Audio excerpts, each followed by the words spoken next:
Welcome to Elected, a podcast for women in and around Canadian politics. I'm your host, Sarah Elger, and today we have a very special guest, Jenna Sudds, the Minister of Families, Children and Social Development Canada, joining us from, are you in your riding or in Ottawa?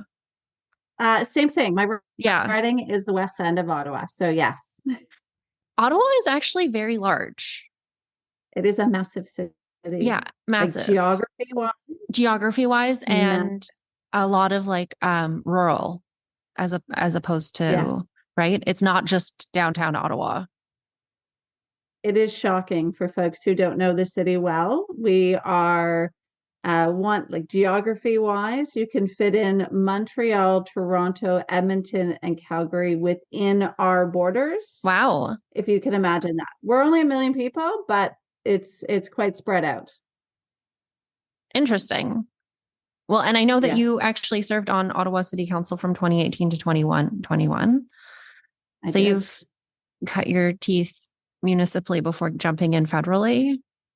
Um, so you obviously liked that enough to do it more. Agreed. Yes. Yeah, I had a learning curve. I'm sure. Um, but for people who don't know you, you've also worked in the tech industry. You worked as a senior economist for the government of Canada for more than 10 years. You were a city councillor. You're a mom of 3 daughters. If you don't mind my asking, how old are they? My girls are now shockingly 13, 16, and 18. Wow. Teenagers. Yes. We're right in the thick of it. Yesterday was high school grad. Tomorrow is prom. Oh, wow. That must be, my own grad seems so long ago, but not that far away, but that must Yes. be so fun for you as a mom Yeah. too. It's amazing and terrifying all at the same time. I'm sure. And does the 18-year-old who's graduating, do they know where they're going to school in the fall or what their plans are? Yeah, so she is off to University of Ottawa, so Okay. staying in the city, which is amazing, studying commerce. But she will go into residence, so she will be on her own, but close to home. Yeah. Arm's length. Yeah, arm's length. I like Arm's it. length. Yeah. Arm's length. So before we get into chatting about what is happening in your portfolio and with the government around relating to kids, and there are some really big things, Mm, I'd be remiss not to take this opportunity to talk to you about some very current political things going on, which was the result of the Toronto St. Paul by-election and the loss of a very safe seat hmm um, for Leslie Church. And I watched a clip of you at an announcement in your riding that hmm CPAC shared. And I think most of the talking points coming out of from the ministers on this is, it's pretty formulaic to some degree, which is to be expected. Um, but do you think, following that loss, the message of like delivering for Canadians, is there any sense in like within government and caucus and cabinet that message just isn't getting through to Canadians and it's not on their priority list right now, that it's about the economics, not the Yeah, social? yeah, that's a fair question, and I think when I'm speaking with people here in my riding and when I'm elsewhere in the country, I think the reality is there are a lot of people who are struggling. And they're struggling because the cost of living has increased with inflation, with higher interest rates over the last few years. And absolutely, those are economic issues, but they are so internally felt by people. And I think recognizing that and then recognizing some of the investments and programs that we've put in place, many of which are just starting to really have visibility and some impact Yeah, Canadians aren't within seeing communities. necessarily the results yet. Yeah, yeah. And that's, to me, it just makes it so much more important that we fast forward on delivery, right? Making sure that people receive the support that they need. I know we're going to talk about childcare shortly, but to Yes. me, that's the classic example. When a family can access childcare at reduced cost and $10 a day already in 8 provinces, like that's thousands of dollars that parents are saving. And at a time like the present, when the cost of living is higher than we've experienced in the past, those are really important savings. Yeah. I don't And think though that people would understand, like they would only understand them if that was taken away, for example, right? that's the hard part, right? And I think the alternative that we have in front of us right now with a Pierre Poilievre conservative government is very ready and willing to take away the progress that we've made, whether it be dental, whether it be childcare, whether it be the Canada Child Benefit. And that's terrifying to me. I mean, I'm a mom of 3. I obviously have many friends in situations, my community members, and to take away those really critical supports is terrifying. That's Yeah. not the Canada I want to live in. I want to live in a Canada where we're supporting each other and our neighbors. And that just motivates me to double down. It's so tricky because I mean, and you and I have, are in very different parts of the country right now, me being in Alberta, where this week also the premier of Alberta said that Alberta would be rejecting the dental care program. And the politics of it is all really complicated, and but how people translate that, and specific, like being here, is that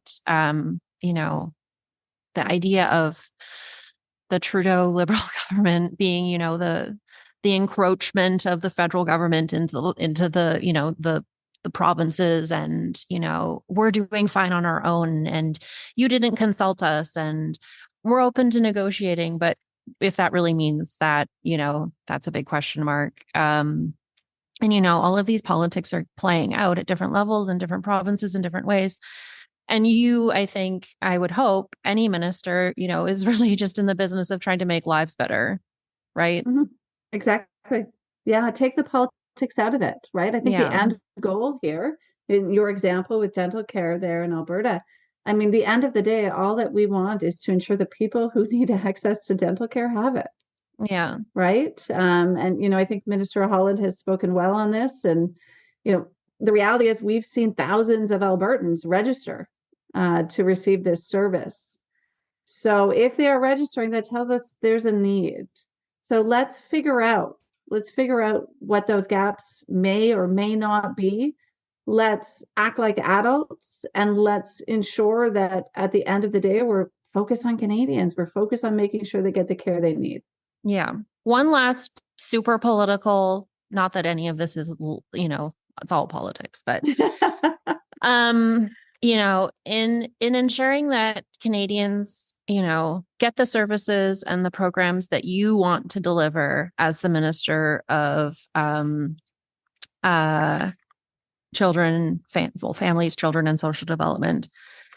Um, we is it possible that a change of leadership would ensure that continuity of government?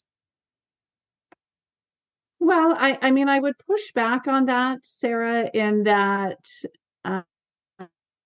um, all of these investments and programs we're talking about right now came under the leadership of our Prime Minister, of our current leader, right? Yeah. It has been his vision, it has been his ability to work with cabinet and with caucus to move forward these really big building blocks, frankly, that has translated to these programs coming to existence. And so I want to see them continue. I want to see them grow. I want to see Canadians get the services that they need, particularly now, as we realize there are many who are struggling. So, I would push back on that because, I think there's something to be said about the work that's underway and the leadership that has gotten us to this point. Yeah. Yeah. At some point, I think the conversation, speaking as someone out in Alberta, in a, almost entirely federally conservative province, and to see those programs like a national school food program and dental care and access to contraception, for example, all of those really valuable things that, I think are necessary and needed in Canada. At what point do we have a larger conversation as a country around, like, in order to keep those things, maybe someone else just needs to move out of the way, but we'll see what happens. And, it's going to be a really interesting time. I'm not sure if you watched the American presidential debate last night, but it was interesting to say the least.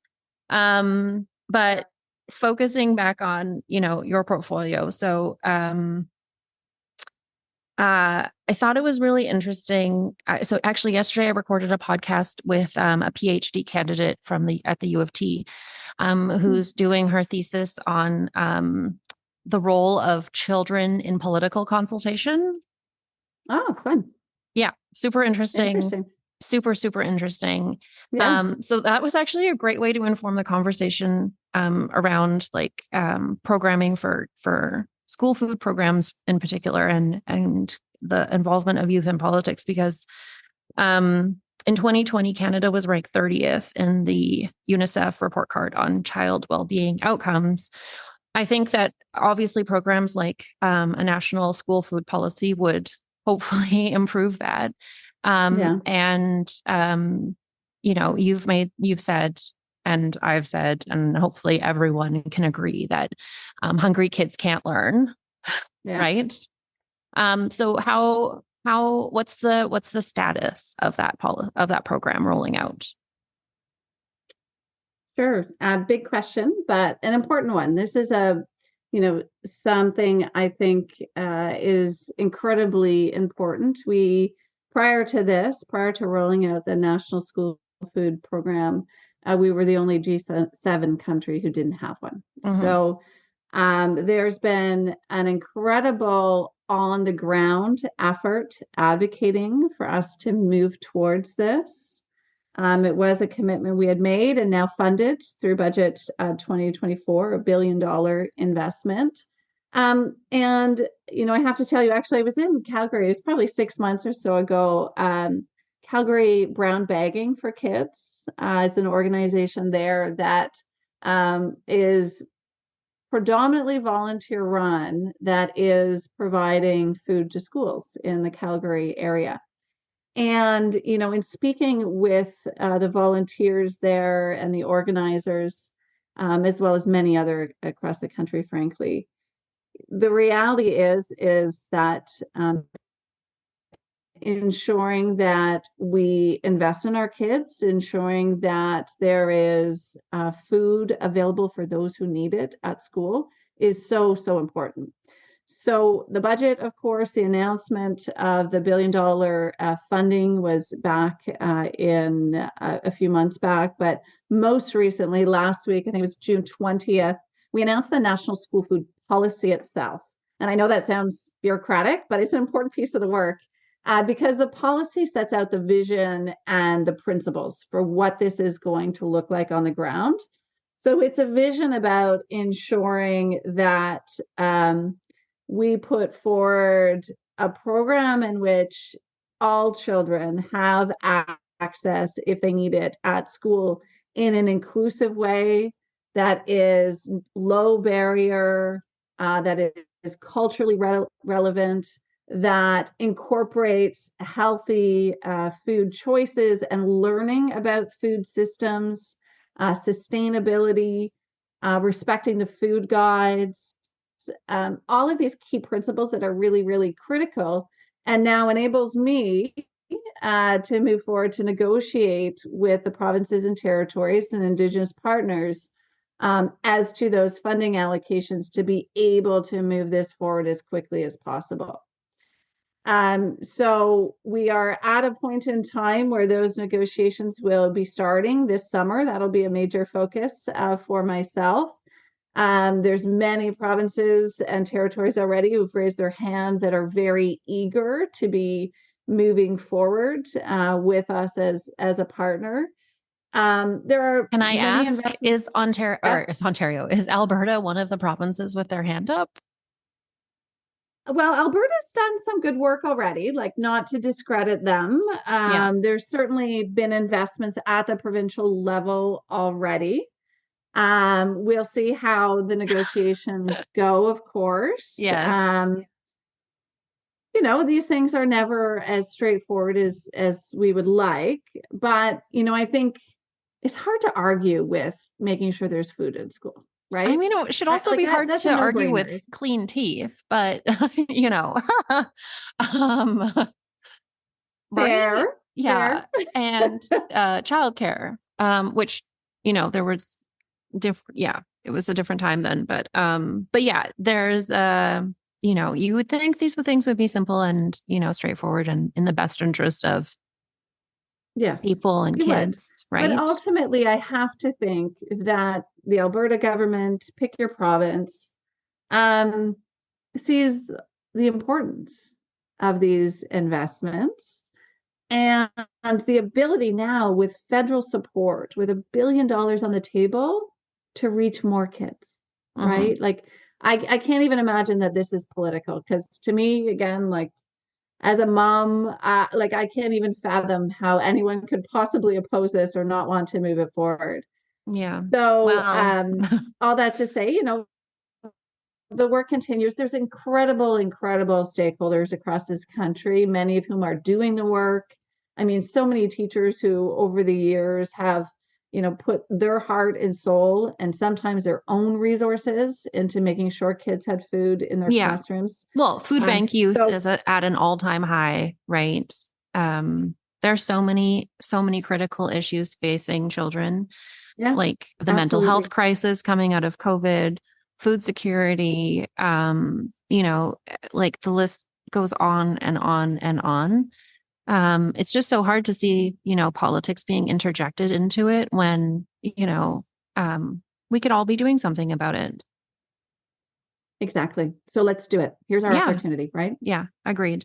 I actually, I took, I'm not sure if you know this, but I have, in response to Bill C-18, and the inability to share news on Meta the way we all used to be able to, I actually started a WhatsApp group of, what I will say is highly engaged women across the country, and we share news Okay. stories and chat Oh, I love about it. politics and things. Um, Okay. and this morning I put in the group chat that I would be chatting with you, and did anyone have any questions? And Great. actually, I got a really good question Okay. um, from a woman who says, my 14-year-old daughter has asked me, well, actually, I not known if it's, anyways, my 14-year-old has asked me where she can find more information on what changes a conservative government would make if they won Hmm. the next election. That is a great question. Is there, I mean, maybe So if something like that doesn't exist, yeah, well, yeah, I think we are all like as federal liberals, right. right? I mean, we are all out there ensuring that as we have conversations in our communities and across the country, that we're sharing some of those programs or supports that are at risk. You know, I've already taken the opportunity to share my thoughts on that with respect to many of the programs that I'm responsible for. And so you know, it's an interesting question, but I'm also thinking about where does a 14-year-old get their information? And then are we on those platforms and are we sharing this information on those platforms? That's a whole other topic, perhaps. But as a mom to teenagers, their Yeah, no, ways that's a of good, digesting well, information are also different. crazy how being how you as a person, a decision maker, a federal cabinet minister with the experience of being a mom with 3 teenage daughters, how that informs Sure. immediately how you take in that question, right? Yeah. Yeah. Because a lot of people might not, if and not in your with your life circumstances, would think about it in that way. And like even my own children are much younger and they don't have access to social media. So that's not even Hallelujah. how I would, right? Well, that's not even something, so that is so valuable the way that you just did that.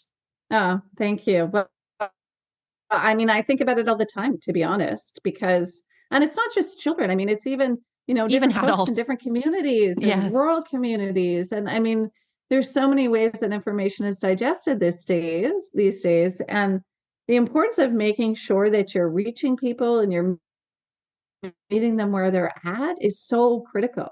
Mm-hmm. And at a point in time like now, when we recognize that we have a very scary alternative waiting in the wings with the Pierre Poilievre conservatives. That it keeps me up at night. How do we make sure that Canadians understand what's at risk? So that's a really great question that you've posed, especially to think of it from a 14-year-old's vantage point, and something I will certainly give more thought to and likely lose more sleep over as well. Well, maybe ask your daughters too, right? Yeah, That can be a question 100%. that you can Yeah. pose Well, when I you know meet what. kids. Agreed. And, it's the reality that, they consume so much on their phones, Yeah. right? So it is an interesting question to ponder and to make sure that the information that they're receiving is good information. Yeah. Challenge. Well, I mean, it feeds into, I mean, we're running out of time, but one of the things that, in the UNICEF report, on child well-being outcomes that came out in 2020, one of the recommendations was to involve kids in decision-making processes and co-design solutions with them, suggested a national commissioner for children and youth and a lower voting age, which is something that I would love to see, if not federally, but municipally, as well as a children's budget to track spending, which would, I think, in my mind, immediately was like parallel to the actual federal budget. Have any Mm. of those things been discussed as possibilities? All of these items are always discussed, right? I mean, we have an incredible Liberal caucus. We have some amazing MPs across this country, many of whom obviously bringing different experiences and representing different parts of the country. So yes, these are conversations we have on an ongoing basis. The Prime Minister, of course, has his youth council. So there is engagement at the Prime Minister level. Many of us also have youth councils. I have one here in my riding. And I love the input and the dialogue that we have with these young people. I think about the work that we did to inform building the national school food policy itself. And those consultations involved children. So we went out and we had roundtables and made visits with kids and asked them what they thought should be part of a national school food program. And I think that's just one example of consultations that we do on larger scales and smaller scales on many of the policies that we put forward as a government. But there's always, as we evolve, but also as society evolves. Like I do think we need to think about new ways of ensuring that children are prioritized, that children are a part of the decision-making process. Ultimately, they are the ones who will live with the consequences of our decisions for decades to come. So I think you've raised some really good points, all of which undoubtedly are items that are at varying stages of discussion, but important pieces to continue to move forward. Well, also possible, party platform going into You the never next know. election, you never know, right? You never know. So we only have a couple of minutes left, but, maybe let's end with, when you talk to maybe your daughters or other, as the minister, when you have conversations around with girls and around politics, Mm. what message do you share with them around the possibility of them one day being where you are? Yeah. Interesting. And so, fun fact, like politics was never part of my path as a young person. And my parents didn't talk about politics at home. So I had zero exposure. But I'll tell you, as I started my career and I made some choices that evolved into different career paths. And I had children, and I'll tell you, having children certainly changed my perspective on how I wanted to spend my time and what I wanted to do while I was on this planet, the impact that I wanted to have. And so that's often the story that I will tell young girls and women who think about whether politics is right for them. And I'll be honest, I don't even like to call it politics. To me, it's about community service. It's about being there to help people in my community and obviously with my ministerial hat across the country. And, it's incredibly rewarding work. It's an opportunity that so few people in this country have the opportunity to do. And that, every day is a blessing. I take no day for granted because my opportunity to help make this country a better place it's incredibly fulfilling and important to me.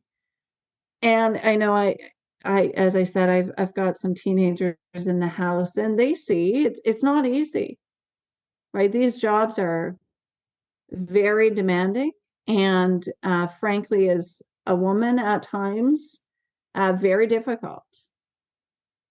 But the importance of being seen and being reflected and having a voice, in my mind, far outweighs those negatives. And I always take the opportunity to encourage young women to think about the impact that they can have with their lives when they reach for the stars, when they think about the issues that matter most to them and throw themselves and their energy behind it.